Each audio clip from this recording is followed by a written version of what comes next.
Listen.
Doing something you haven't heard before.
Hey, we're glad that you're here with us. Different night. I know it's kind of odd.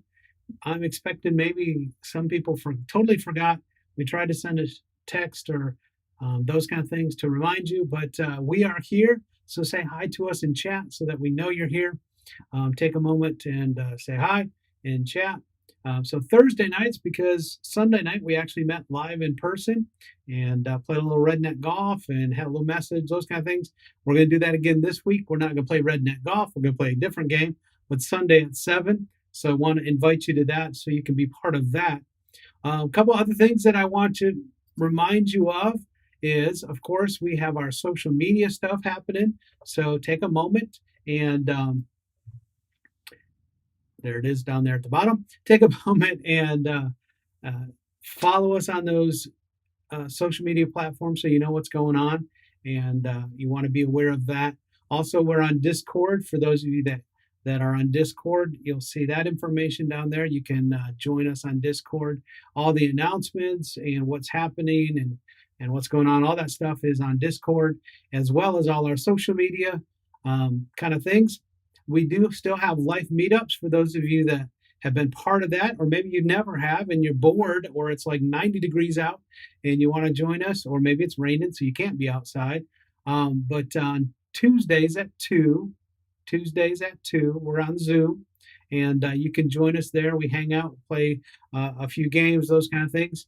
Also, right after this, we'll be meeting on Zoom as well. So I want to invite you to do that, be part of those things, and just kind of hang out online. I don't know how long we'll keep doing that. We'll let you know if we stop, but we want to let you know that we're going to be still online, maybe for a while yet. So just kind of let you know that. Hey, if you've been with us multiple times, you know that we always have a weekly challenge. This past week, and it's actually a little long because we ended it on Sunday, actually Saturday, and now it's Thursday. So now we're going Thursday to Thursday with this stuff instead of Sunday to Sunday. So keep that in mind. But the challenge this past week was photos. And what I did is I gave you a word, and you had to send me something that reminded you of that or that represented that. So many of you sent me some photos of different things. So here's the results of the photo challenge this week.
Hey, just because we're sort of meeting in person, we're still going to have challenges. This challenge is a video challenge. So what I need you to do between now and next Thursday is this: take a minute and video what you love about the outdoors. Maybe you love um, animals or something, or maybe you love being outside. Maybe you love riding your four wheeler. Maybe you love shooting your gun or bow and arrow. Maybe you love small woodland creatures. Maybe you love running outside. I don't know, whatever it is outside that you love to do or love to be doing or be part of outside, we want you to take a moment and video that, whether it's you doing something or whether it's of something that you really love about being outside. So it's an outdoor challenge. So you have to get outdoors sometime between now and next Thursday and video yourself. Boy, that was hard to say. Um, Doing that or seeing that. So I want to do that. Keep it under a minute. And if you can do two of them and both of them are under a minute, so 30 seconds, that's fine. Send me two. But things about outside, being outdoors that you just totally love. Maybe it's a shot of the beach. Maybe it's swimming in the water. Maybe you've got a pool and you love swimming in the pool. I don't know, you love bike riding or rollerblading or whatever it is outside that you love to do. All right. So send that to video@ccwconline.com. Same address we've used multiple times. So send that to video. I'll say it again because some of you may have missed it. Video@ccwconline. And so we can put that together for next Thursday night. So please do the challenge this week. Even though you still have nothing to do during the week, even though maybe you get to see some friends, maybe that's what it'll be. Maybe you'll be cooking out with friends. I don't know. But please take a second to do your favorite outdoor activity and video that and send that to us. Maybe you like playing cornhole. Maybe you like sleeping outside. I don't know. Put up a tent, whatever. So, video@ccwc Online Outdoor Challenge. Hey, have some shout outs this week because, well, people have birthdays. Things happen. So here's the deal. We do have a birthday because it was weird because we usually do Sunday to Sunday. So this week we're doing Sunday all the way to the next Thursday. So it's a little bit longer. And one we missed. Some of you know Matt Geyser. He had a birthday. It was a couple days ago, but that's okay. If you see Matt, you can say happy birthday a little bit late because he's getting old and he probably forgot he had a birthday anyway. So Matt, happy birthday. Congratulations. We're glad that you lived another year and had a birthday. So congratulations to Matt. Happy birthday to Cassandra Myers. She's going to be 15. So happy birthday to her. We're glad that you chose to hang out with us and be with us. And we want to celebrate your birthday. So I hope on June 15th, you have an amazing birthday. So happy birthday to all those that had birthdays. Maybe I missed yours. Let me know so we can do it like I just did Matt's. Said, hey, we missed one. But please let me know if we miss your birthday, okay? Hey, we usually have a video, and baby's still working on escaping, and Rex is struggling with, getting out of the pond, if you saw that last time, and, recovering from maybe what happened with the shark attack. So, but we do want to do a little worship. So we have just a worship song for you today, and a great worship leader. I think you're really going to enjoy this. It's going to touch your heart. So sing along. Yeah, I know that'll be weird, but that's okay. As you're watching it, sing along, and you can do that. Sing along. If you're in your room by yourself, nobody will know your door is closed. It's fine. So sing along as we do a worship song.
Well, I don't know. That was an amazing worship song. Thank you, Worship Chicken, and for doing that worship song. Touched my heart. Hopefully, it touched yours. Hopefully, you're maybe raising your hand, sing along. But hey, I just have a short message for you, and it's similar to the message if you were here on Sunday night. It's we're just going to kind of maybe review a few things for you. If you weren't able to make it and you weren't able to come, that's cool. Maybe your parents weren't comfortable, or for some reason you were out of town, and so you didn't want to miss what's really happening. So I asked the question, what makes you happy? What puts a smile on your face? And for the next few weeks, um, that's kind of what we're going to talk about, how to be happy. And so what makes you happy? As I say that, take a second and share that in chat with us. So I expect some of those things to pop up right now. Hey, this makes me happy. This makes me happy. So, what makes you happy? When this happens, I'm happy. And how to be happy is one of those things where it can be kind of a superficial thing, but it's really not. When the Bible talks about it, there's a whole section of really how to be happy, and the Bible tells us how to be happy. So I want to look at that. And what's interesting, I told the group on Sunday night that we were outside, and that's how this message was kind of shared. It was outside on a mountainside, and we were outside last week. And you may not be on a mountainside this week. You're sitting at a computer, not a mountain, not outside. Well, maybe you're outside, but and it's from Matthew chapter 5, and we're going to look at a number of verses in the next few weeks. But let's just start off with this Matthew chapter 5, verses 1 through 3. And it says this: Now, when he saw the crowds, he went up on a mountainside and sat down. And his disciples came to him, and he began to teach them. So this is Jesus teaching his disciples. As you know, they're on a mountainside. He sits down, he starts to teach them. And the first thing he says is this: Blessed are the poor in spirit, for theirs is the kingdom of heaven. Blessed are the poor in spirit, for theirs is the kingdom of heaven. So let's talk about that verse. It's a really short verse, and it's just a real quick verse. And did you guys hear my phone ding? I assume that did. So I will just wait and answer that in a second. So what does that mean? What is blessed? Depending on the version of Bible that you have, you may have a version that actually says happy. Happy is the person who are poor. Happy are those who are poor in spirit, for theirs is the kingdom of heaven. And so I was like, well, wait, let's talk about this word blessed. What does that really mean? Is it mean happy? Does it mean something more than that? If you look it up in a Greek kind of dictionary kind of thing, because that's what you do if you don't know the um, know a word. You'll find a number of different kind of explanations or definitions. Some of them, one of them actually is happy. Happy are the poor in spirit. One of the weird things was, is as I was doing that, one of the ideas was, is people who are blessed are the people that you look at and you wish you could be like them.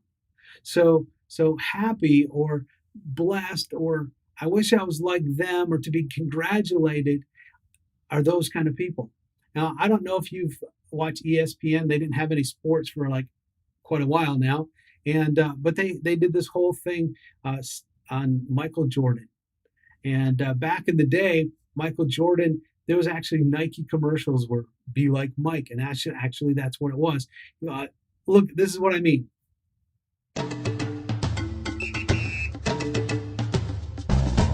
Sometimes I dream that here's me. Got to see that's how I dream to be. I dream I move, I move, I dream I groove, like Mike, if I could be like Mike. I wanna be like Mike. Like Mike, if I could be like Mike. be like Mike, Oh, be like Mike. yeah, I try, just need to fly. Just one day if I could be that way.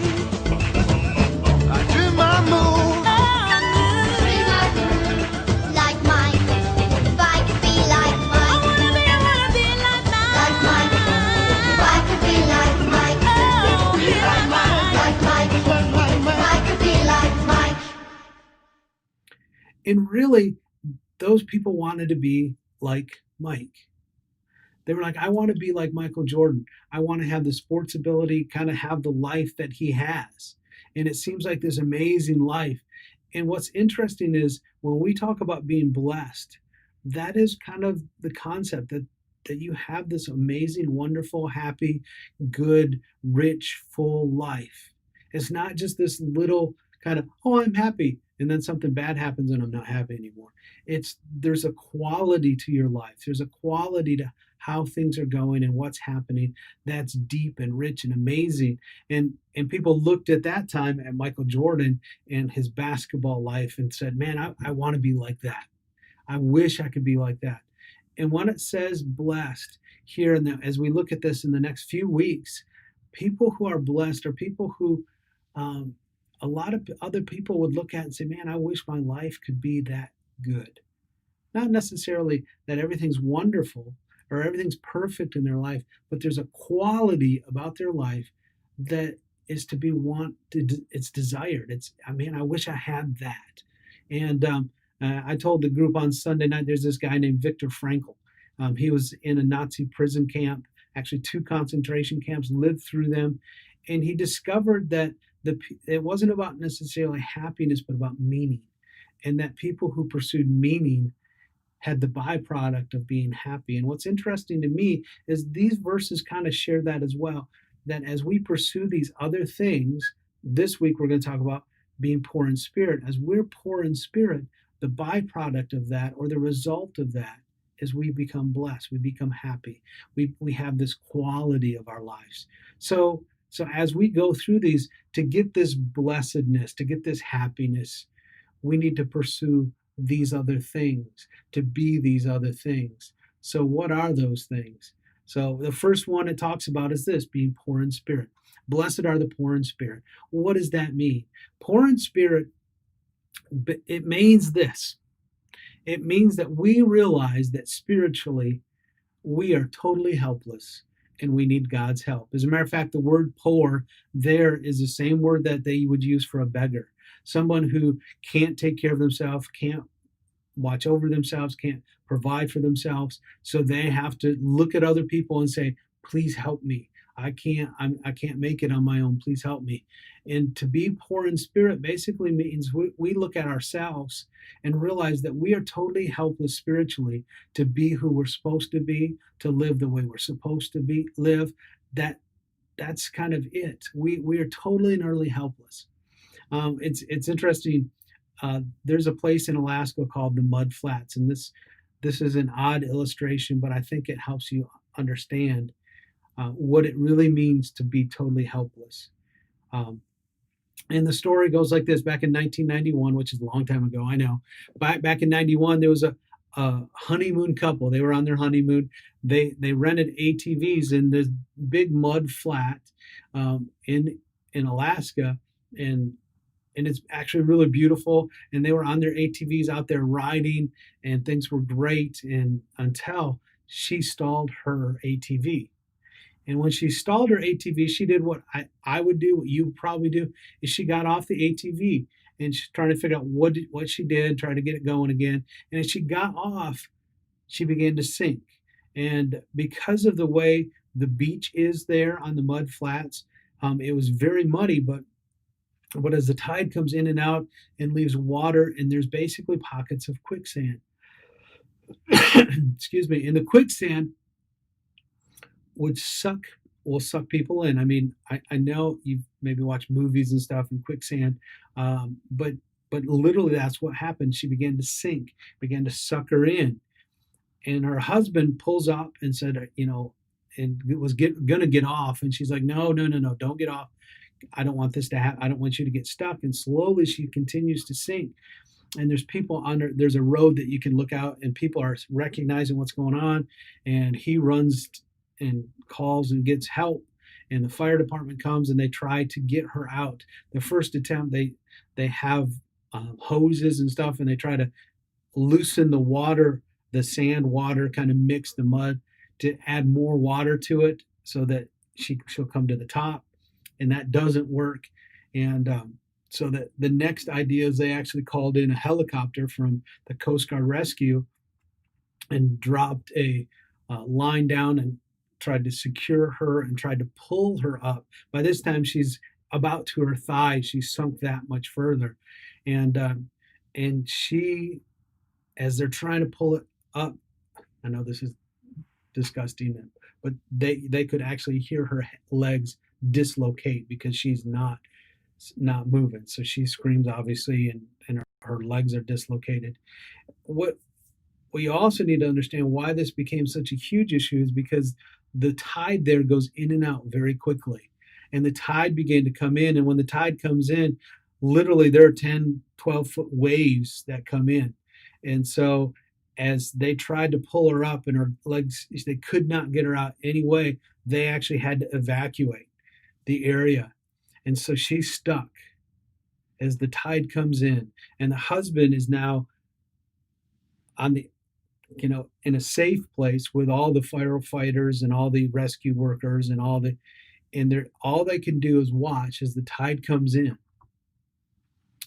and drowns this lady. I know that's a horrible, horrible story. It's a sad story, but can you imagine the helplessness that this new husband would have felt to watch and know there's absolutely nothing I can do to save my wife? That's what it really means to be poor in spirit, to realize that as we look at our lives, as we look at what's going on in us, there's absolutely no way that we can fix us. There's no way that I can fix me, that I can be okay. And you may be thinking, Pastor Dave, you said happy is the person. This doesn't sound happy. This doesn't sound good. Sounds bad to me. But see, that's the first step. Realizing that we are helpless. We can't fix us. We realize how amazing God is, how holy God is, how perfect God is, and the fact that we're not at all. We're not even close. And we can't change that. But here's the cool part. You see, that verse doesn't end there. It said, blessed are the poor in spirit, or happy are the poor in spirit, for theirs is the kingdom of heaven. Which the cool thing is this. When we get to that place, when we realize that we're helpless, we can look to God and He gives us the kingdom of heaven. We can look to God and say, God, I need your help. I want your help. I need you to fix me. I need you to save me. I need you to make the difference. And once we actually get to that place, we can now experience the kingdom of heaven. You see, until we get to that place and give up and let God, we're not going to experience the peace, the fullness, the abundance, the happiness that God provides us, because we're busy working and trying to do it ourselves. He's God, we're not. We can't fix ourselves, but He can. We can't get to that place spiritually, but He can take us there. So my question to you this week is, are you poor in spirit? Do you realize that you're helpless and you need to trust God? To have the happiness, to have the relationship, to have all the things that God offers and wants to give to you. Not just heaven, but that's part of it. But even right now, have you come to that place where you know you can't do it all on your own and you can't fix it, but you know the one who can? So blessed are the poor in spirit when you realize, hey, I don't have it all together. I'm not perfect. I can't be that spiritual. I can't be that wonderful. And then trust Him. It's interesting. That's where we start out being happy. Are you poor in spirit? And let me pray with you. God, I thank you for the fact that you love us and care for us beyond anything we could possibly imagine. And I ask that you would help us. Help us to realize that we need you. We're helpless without you. We can't fix us. We can't get better. We can't do the right stuff necessarily to make the difference, but we need you. Sometimes that's tough for us because we look at our lives and we try to grade on a curve and say, well, I'm not as bad as so-and-so, or I'm not as messed up as so-and-so, or I'm pretty good, but we're not good enough. God, would you help us to realize you are our only hope? And when we hit that place, we begin to understand that you designed us to come to you. And when we come to you, you'll bless us with the very thing that we maybe were trying to earn. Because when we're helpless, when we're poor in spirit, then when we realize that and turn to you, we can inherit the kingdom of God. All the goodness, all the greatness, all the amazing things that you have for us. So God, would you help us this week to remember that we need to lean on you and allow you to work in us. May we be poor in spirit this week. In your name we pray. Amen. Hey, in just a couple seconds, we're going to be on Zoom for a little while. So want to invite you to be on Zoom. We're going to play some games, do that kind of stuff. So join us on Zoom in just a little bit. We'll see you there. The meeting code's down there. So please, hopefully we'll see you again later and you'll be able to join us. So later.